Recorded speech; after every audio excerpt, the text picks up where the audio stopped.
everyone, it's Sister Elizabeth, and I'm here with my good friend, Sister Elizabeth, and you are listening to the most recent episode of the In the Company of Charity podcast. So how are you doing today, Sister Liz? Doing very well. A very happy Easter to you. Happy Easter to you as well, in these very strange times, but happy Easter. The Lord is risen, whether we are in the house or not. Yeah, alleluia, alleluia. We too will someday rise. We will. From the rise ashes again. of this crazy, crazy time. But you know, this is very biblical. I keep saying, I mean, we are kind of like the apostles, hiding away, you know, being careful. Something's out there to get us, and you know, the Lord He will set us free for sure. So my one thought is, God is not bound by anything. There you go. There you go. He is present no matter what. So yeah, absolutely. Absolutely. So we have hallelujah. A real treat today with your interview with Father John Freund, who's Vincentian delightful. priest. Yeah, Vincentian priest. I just was so happy to do this interview with him. He's just such a great guy, and yeah, it was really good. For those who don't know, Father John Freund, he is the guru of the FamVin website, which is the kind of educational formation information encyclopedia of the Vincentian family. It is the hub of the Vincentian family. Want to know anything about us? That is where you go. The cool thing about this interview, it just reminded me of that movie, The Network, which is about the beginnings of Facebook. And so this is like the Vincentian family version of behind the scenes, beginning of the internet that nobody knew anything about. Yeah. And that here's Father John and other key people who made it happen, that our information and those formational things got on this new medium. Yeah, I what I loved about it was, you know, he's in his 80s now. He's been a Vincentian priest for over 50 years. He's humble, very humble guy, and humble to say, I didn't know what I was doing. And he even today will say, you know what, I email and I surf the web, but you know, he doesn't use Twitter, he doesn't use a lot of other social media. But he challenges people his own age and some who are younger, who are kind of scared of this still and never seem to catch up, you know, just never caught on for them. And he really challenges them to not be left behind, you know, and I just admire him so much because he, you know, he'll talk a little bit about how he just didn't know what he was really doing, but he gathered people to help him do it. And, you know, he was called on by the community, by the congregation of the mission to get this thing started. And, you know, he made it work. And so now the company has the little family of Vincent, the huge family within the Vincentian Charism, you know, just has a tool now to keep us informed and keep us connected to each other and to the Charism. So it's a great gift, huge gift. We are going to make sure to post some of those links, specifically famvin.org. Vinformation is another one. There is just content out there about the works of St. Vincent, St. Louise, the Vincentian family, and also news about what's going on in the family today. So we hope that everybody takes opportunity after listening to this incredible interview to go check out all the cool stuff that is on there, because it really is a wealth of information to build people up and to just keep giving this gift to the church. Absolutely. And say a prayer for Father John and his work as he continues to keep the family informed. Awesome, guys. Enjoy the interview. Enjoy.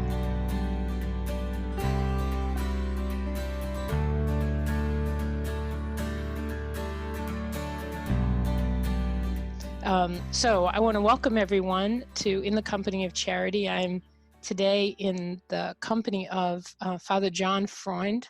Many of you who are part of the Vincentian family know Father John from all his great work, and we're hoping that in this interview today we learn a little bit more about him that we may not have known before, but also get a deeper sense of just the impact he's made within the Vincentian family.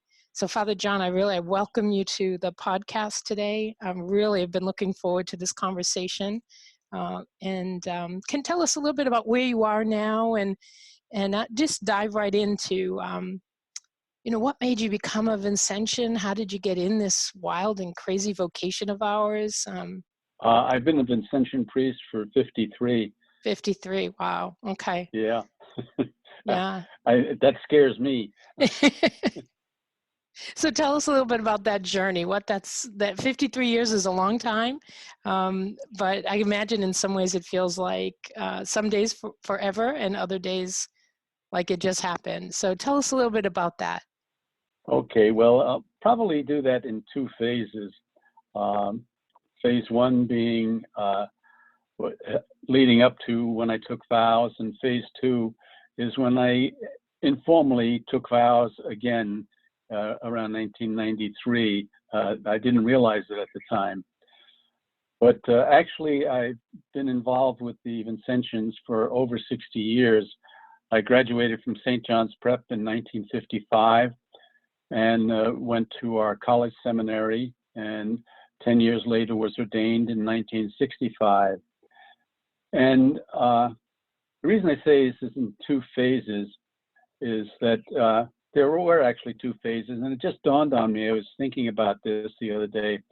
I never realized the parallel in my own life of Vincent's, in a sense, conversion. We refer many times in recent years to Vincent I and Vincent II. Vincent I was basically someone who was a good man, basically trying to be a good priest, but very much interested in a comfortable life and having the opportunity to take care of his parents. And then in his mid-30s, something happened to him. I like to think it's because he learned to read scriptures in a different way, but that's a whole other podcast, so to speak. But in his mid-30s, all of a sudden, for a man who never quoted scripture, his writings are filled with scripture. And there were the two seminal events in his life that occurred in 1617, where he was giving a mission in two different places and had two very formative events. One was a mission in which he heard the confession of a poor peasant, and it was so striking. The peasant said that, if it had not been for Vincent hearing my confession, I would have been damned, etc. And from that, he learned something about spiritual poverty. And then a while later, he was giving a mission someplace else, and he preached about a family that was sick and urged the parishioners to help them. And what happened was that everybody went out to help. And there was this long procession, in effect, of people helping, and it was too much all at once. And Vincent, with his practical genius, said, wait a second, there's got to be a better way of doing this and organizing it. At any rate, these two events marked kind of the beginning of a new phase in Vincent's life, where prior to that, he had been, what's in it for me and my family? And then after 1617, especially, his question became, what's in it for the poor, those who are marginalized and suffering? And I find the parallel in my own life that I entered the seminary in 1965 and in 1955, and in 1959, I took vows for the first time as a Vincentian. And we had a very superficial introduction to the life of Vincent. I'm almost embarrassed to say how little I knew of Vincent at the time.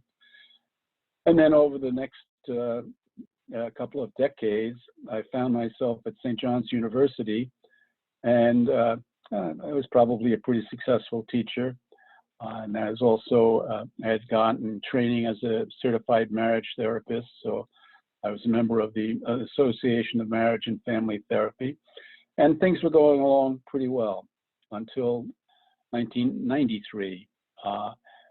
and I was 50 years old, 55 years old at the time, and I was in a severe automobile accident. And it had a tremendous impact on my life in the time that I was recovering from that. My family was told if he's in a big ocean, if he's a good swimmer, he'll make it. Well, obviously I made it. Yeah, thank God. And, yeah, I have a vested interest in that. Yeah.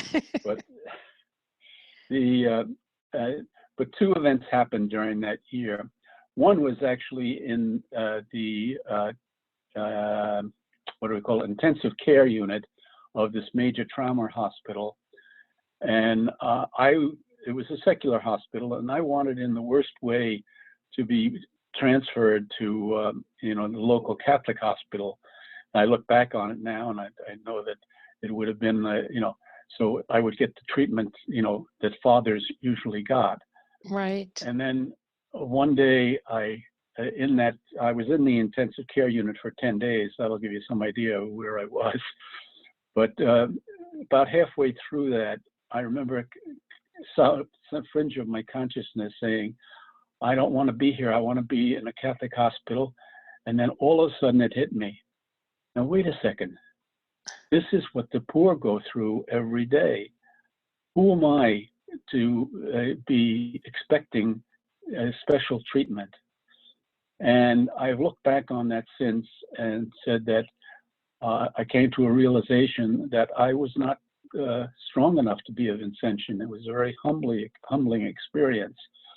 And I recognize now that was really the time when I took Vincentian vows or understood my vows in a whole different way. So that was one incident that happened during this, was amounted to a year-long recovery. The second thing that happened was that during that period of time that I was in the hospital there and recuperating at home, especially when I was recuperating at home, there was this new thing called the internet. And I was kind of curious about what happened. And I began to explore the internet. And I hesitated to do it because I knew myself well enough, and I figured, oh, you'll probably get hooked on this, and you don't have enough time for that. Well, I was on the internet for an hour or two, and I realized I was hooked. And I instinctively realized that this was a tool for evangelization. Wow. And this was, And again, so, what year was this? This was 1993. Yeah, so infancy really of the internet at that point. Oh, very, very definitely so. Yeah. I had never had a class, and I still haven't had a class in any technology. My claim to fame is that I know how to point and click, and I've done an awful lot of that over the past 2 decades or more. And I have an insatiable curiosity. And it was at that time I was teaching at St. John's University, and Sister Margaret John Kelly was head of the Vincentian Center for Church and Society. And we were talking one day about, well, gee, we ought to have a website, we ought to have a section on the Vincentian Center website devoted to the Vincentian family. This must have been sometime after 1998, because in 1998 I was elected to be a representative of the Eastern Province to the General Assembly over in Rome, and I had been, getting ahead of myself. I, had that intuition, and I started talking with her, and we said, well, why don't we put up a section of the website that's devoted to articles about the Vincentian family? And that, in effect, was, to my knowledge, the first Vincentian family website presence, which in turn led to Father Greg Gay, prior to the 1998 assembly, contacting me and asking me to, if I could put together a website for the General Assembly. And oh, by the way, could it be in 3 languages, French, Spanish, and English? Of course. We don't do anything really small. Yeah. So I promptly got on the phone with with Beth Nicole down in Alabama, and that was the beginning of a 30-year relationship, almost 25-year relationship, which is still going. She is the technical person behind FamVin. Mm-hmm. And to make a long story short, we did manage the week before the assembly opened to have this website up in 3 languages. And initially, it was basically a collection of news pieces, and probably for the first 5 years or so, it's basically a newspaper Right. for the Vincentian family. At that time, Wikipedia came out, and I was fascinated with Wikipedia, that whole concept. It's And 2:30. especially that you could have, everybody could edit and do things like that. And I said, wow, what a potential for a Vincentian encyclopedia that everybody would contribute to.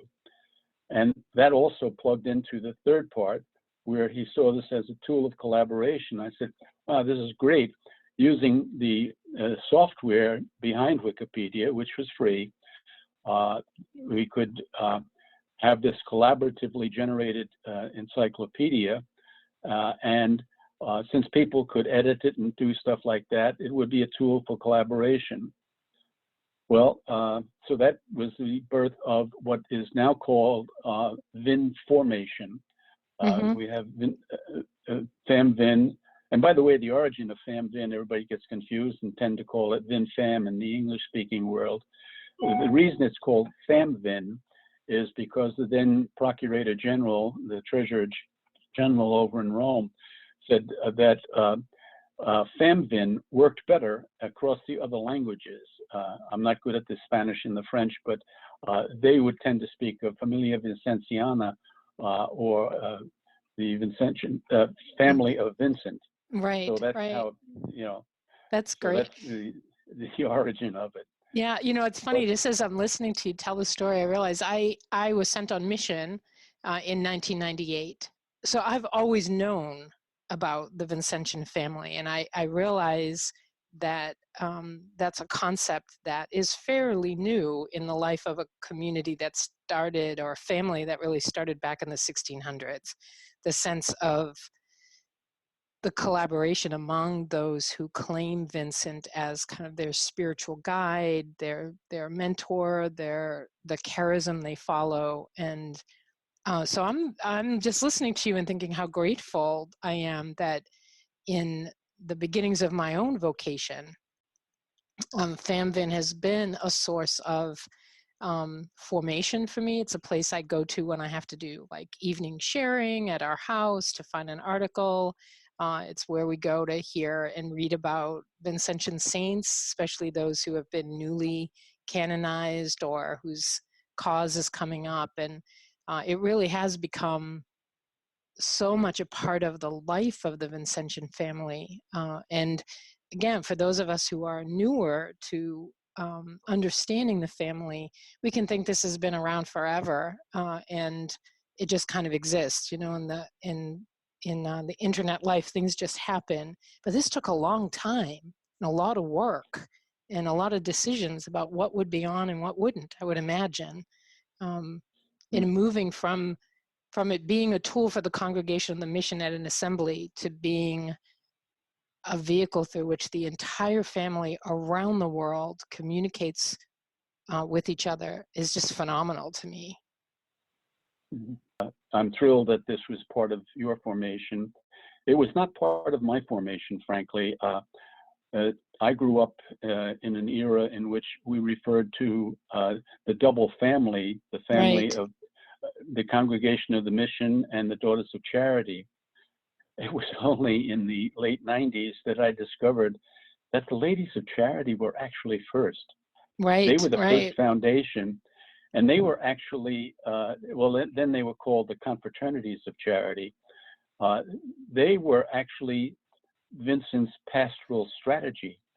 Whenever the priests went out to preach a mission, he instructed them to form a confraternity of charity. And so from the beginning, he emphasized the role of the laity, and particularly within the role of the laity, the role of women. He was a pioneer, way ahead of his time.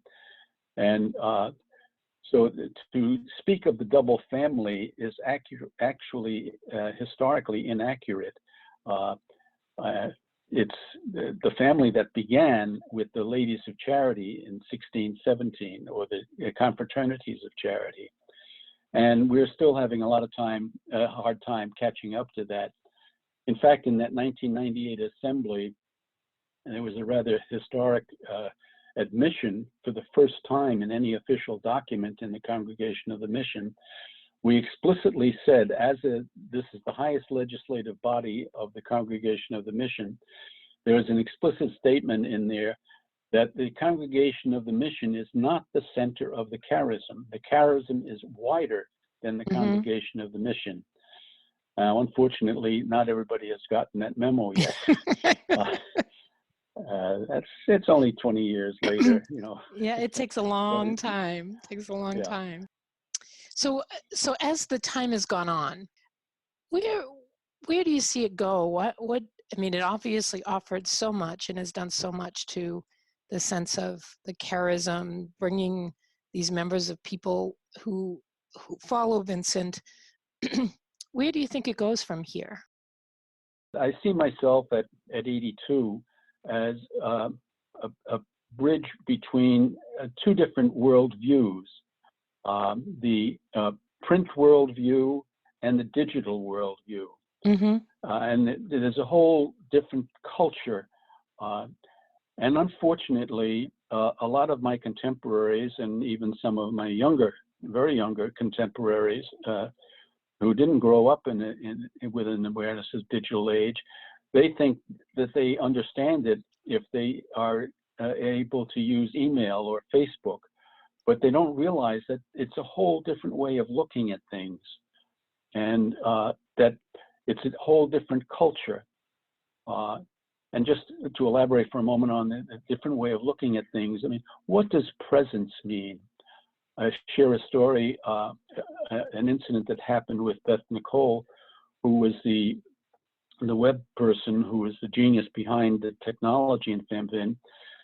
She told me the story one time when her granddaughter, she was monitoring her granddaughter, and she was sitting on her lap and in front of the computer screen, and her daughter, the mother of the granddaughter, came in on a Skype session. And as soon as Genevieve saw her mother on there, she leaned forward and tried to stroke the screen as I'm trying to do right now, acting this out. And I mean, you can't tell me that wasn't real presence. Right, right. Her mother was present to her via that screen. And that's an illustration of what we haven't caught up to yet. We're living in a digital culture, and it's different from the culture of the 60s, the 70s, the 80s, and the 90s. And we need to understand that culture. And what is a problem today is that a lot of people don't understand that we are in different culture. The analogy that I would use is the analogy of, the ugly American, who goes over to France or to Japan or something like that and has no understanding of the culture and assumes everything is like the way we do it in the United States back home. And they don't realize that they're in a different culture that's unique and has wonderful characteristics. And the translation of that is that we've got to recognize that we live in a different concept, a different worldview that has got its own strengths and its own weaknesses. And I, many years ago, began to realize that the old missionary principle was when you go to a different country, the first thing you've got to learn is the language and the customs. And that applies to for those of us who are not digital natives, we are digital immigrants, that we need to learn the customs and the language of a digital age. How do you see, normally we would talk about these kind of things in relation to our formation and how we as a family use this technology to collaborate together. How do you see us using this same concept of uniting and helping to make sure that those we serve are not left behind either, that we're able to make this information about the richness of St. Vincent de Paul's charism to those we serve, work with, collaborate with, who may not have the same access that we have. Well, that's a whole other podcast. It is. I realize that. But I guess, do you see the value? What would you think is the value, and how might we even go about? Is that a project for the next generation? Is that the project that those who are so steeped in the digital world need to make sure to not leave the poor behind? I think is the main message. I have been saying, in fact, in the document that we produced for the General Assembly in 1998, we spoke of the social justice implication of access to the internet, and this was over 20 years ago. You remember that story about many people have attributed to different people, but the story about give a man a fish and you feed him for a day, but teach him how to fish and you teach him for a lifetime. Well, that's not true. Right. If you don't have a pond to fish in, exactly, knowing how to fish isn't going to help. Yeah. And so what we need to do is to make sure that everyone has access to the internet and the skills that are taken for granted in most American families, but not all American families do they have access. People have to go to the library to use the internet, or they just don't even know how to use it at all. So there's a social justice issue in there that we as Vincentians should be providing people or encouraging legislation, encouraging programs that educate and provide opportunities for people to learn the skills to survive in a digital world. So that's one of the dimensions that I see, that the Vincentian family should be alert to. It's being advocates for those who don't have access. Yes, I agree. And, working with the population I'm working with now, prior to this, working with homeless individuals, people who didn't have a home, didn't have the place where they could have the internet, were using public internet that wasn't secure, or they were having to go to day centers, that similar ones that I was involved in, to have access, and trying to get work and trying to use phones when you don't have access is virtually impossible. I mean, it's just so difficult. But then recognizing that young people today have so much more access, they learn about it in school, and yet once they leave school, it's not an equal playing field. They don't all have Wi-Fi. They don't all have those connections in the houses that they go back to. So, as you're saying, the social justice issue is not just that they have access maybe at school or in public places, but that there is that leveled playing field that at our places of home, where we do so much work together as family, that we also are able to help provide that, or at least find ways to do that. And as you say, as we're moving into a culture where this is the dominant language and mode in which people operate, it's so easy for some to be left behind and find themselves even deeper in poverty than they may have been to start with. How do we make this something that the whole family can be part of? I mean, what's the prayer or the hope for what will come next? I come back to the same thing. Play a little bit. Be Mm-hmm. curious, explore. You might be surprised at what you find. We've gone to great effort to try and, put, for example, on the VinFormation page, the first page there now, we put a link to, an indication of all of the resources in manageable form, and just to click on some of those, Mm-hmm. resources. That website, by the way, is VinFormation, VinFormation.famvin.org. And Okay, if you go to that page, mm-hmm. you'll see that we've tried to make it easier to navigate and to find things. This analogy may not be the best analogy, but the old Encyclopedia Britannica, it's like saying, well, how do I learn to use Encyclopedia Britannica? You only learn to use it by using it. Right. Yeah.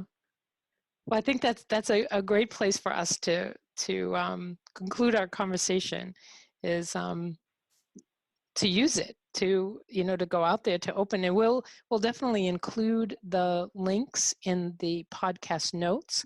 So as we wrap up our conversation, I would really invite all of our listeners to check out those notes. Start diving in, clicking and playing, and seeing this resource as one that can really bring us to places we haven't been before, and to teach us some things about the great saint that we follow, Saint Vincent de Paul, and see where he wants to take us next.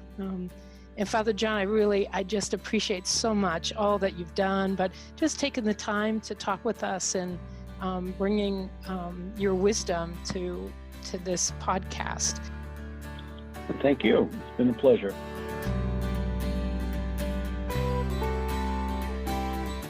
This has been In the Company of Charity podcast. Thanks for listening. We'll see you next time.